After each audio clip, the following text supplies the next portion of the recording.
Ამ ადამიანებმა სავაჭრო დახლებიდან კავრების გაშლის გადაწყვეტილებამდე რთული გზა გაიარეს. ეს გზა ცეცხლში გადიოდა და მართალია, კერა კარგი ხანია ლოკალიზებულია, მაგრამ ბავშვთა სამყაროს მოვაჭრეთა მომავალს ხანძარი ჯერაც ემუქრება. ჩააქროს თუ არა ხელისუფლება ამ ხანძარს ჯერ დანამდვილებით ვერავინ იტყვის. ასობით ადამიანის ბედი ერთ ღამეში შეიცვალა. ისინი ბავშვთა სამყაროში გაჩენილი ხანძრის მსხვერპლნი არიან. როგორც დაზარალებულები ყვებიან, მათ ყველაფერი დაკარგეს.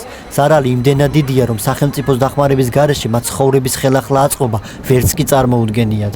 რადგან თითქმის ყველას ბანკში აქვს შადებული ბინა და მთელი ცხოვრება მოუწევთ ვალების გასტუმრება. წინააღმდეგ შემთხვევაში იმის გარდა, რომ ოჯახს ვერ არჩენენ, შესაძლოა ღიაცის ქვეშაც აღმოჩნდნენ. პირველ რიგში ვითხოვთ ერთჯერად დახმარებას მინიმუმ 5000 ლარის ოდენობით, იმიტომ რომ რაღაცა რო დაიწყოს ხალხმა, ხალხს ის ფული არ აქვს, მეტროთი რომ ამოვიდნენ აქ, აი იმის ფული არ აქვს და აი ეს პირველ რიგში ეს არის ერთადერთი პირველ რიგში ჩვენი მოთხოვნა, რომ 5000 ლარით მოგცენ ერთჯერადი დახმარება.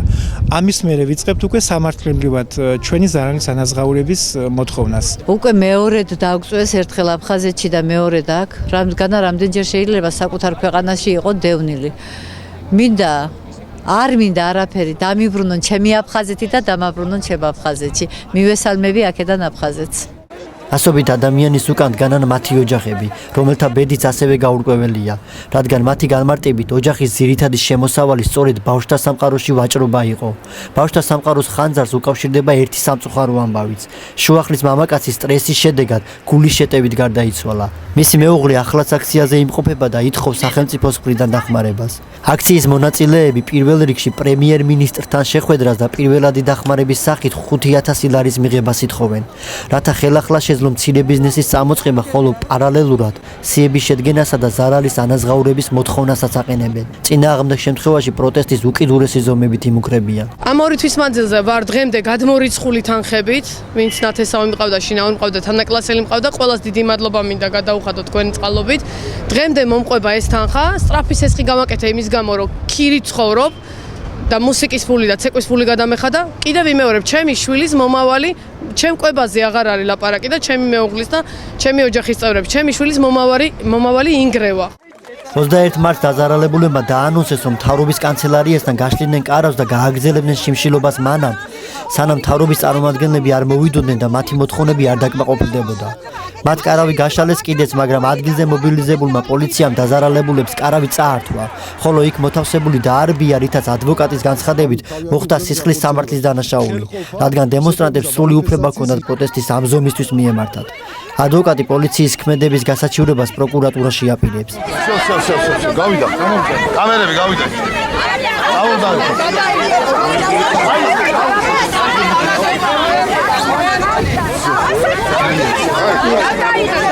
ასებით სადადიქო.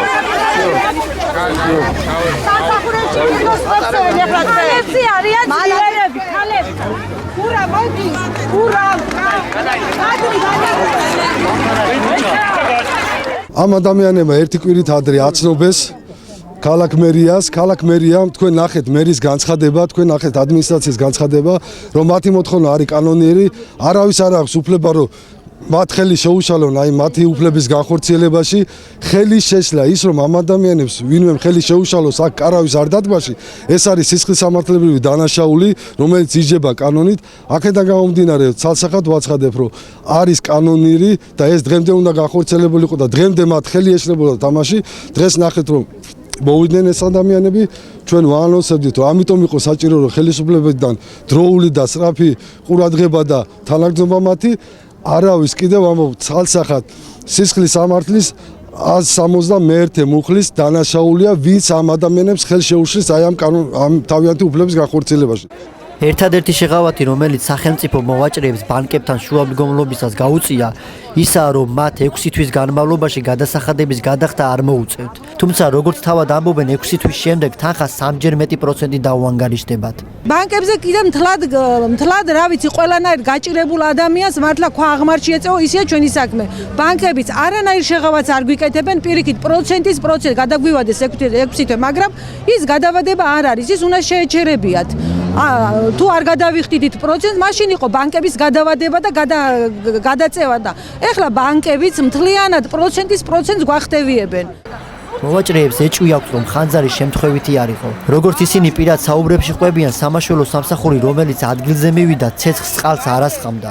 ხოლო როდესაც ერთი დაზარალებული ამიზეზი დაინტერესდა, მეხანძრეების პასუხი იყო, რომ ბრძანებას ელოდებოდნენ.